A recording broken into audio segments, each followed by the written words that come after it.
The Story of William Swinderby by John Foxe. In the year of our Lord 1389, William Swinderby, priest within the diocese of Lincoln, being accused and detected as to certain opinions, was presented before John, Bishop of Lincoln, and examined first upon certain articles in the Church of Lincoln after the form and order of the Pope's law, according to the usual rite observed. His denouncers were these: Friar Frisby, an observant; Friar Hincely, an Augustine; and Thomas Blaxton, a Dominican. The articles wherewith they charged him, although in form of words, as they put them up, they might seem something strange here to be recited. Yet we intend that all men may see the spiteful malice of these spider-friars, in sucking all things to poison, and in forging that which is not true, as in process, Christ willing, hereafter shall better appear by his answers. I thought good to notify the same. That men may ask their debts by charity, but in no manner for debt imprison any man, and that he so imprisoning is accursed.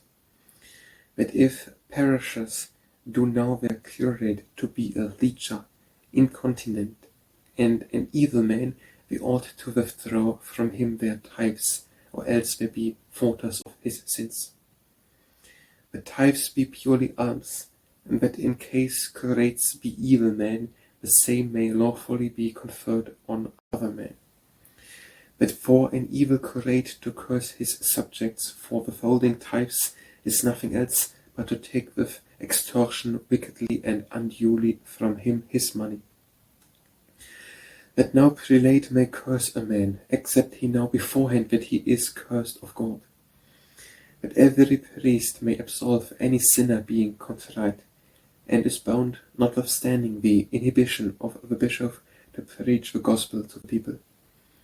That a priest taking any annual pension upon covenant is, in so doing, a simonic and accursed. That any priest being in deadly sin, if he give himself to consecrate the body of the Lord, committeth idolatry rather than doeth consecrate. That no priest entereth into any house, but to evil entreat the wife, the daughter, or the maid, and therefore be admonished the good man of the house to take heed the priest he doth let into his house. Another conclusion, falsely to him objected, that a child is not truly baptized if a priest that baptizeth of a godfather or godmother be in deadly sin. Item, that no man living against the law of God is a priest, however he were ordained priest by any bishop. These articles or conclusions untruly collected were as cruelly exhibited against him by the friars in the Bishop of Lincoln's court. Although he had never preached, taught, or at any time defended them, as you heareth more in the process following, yet the friars with their witnesses standing forth against him declared him to be convicted, bringing also dry wood with them to the town to burn him, and would not leave him before they had made him promise and swear, through fear of death, never to hold them, teach them, or preach them, privately or openly, under pain of relapse, and that he should go to certain churches to revoke the aforesaid conclusions, which he never affirmed.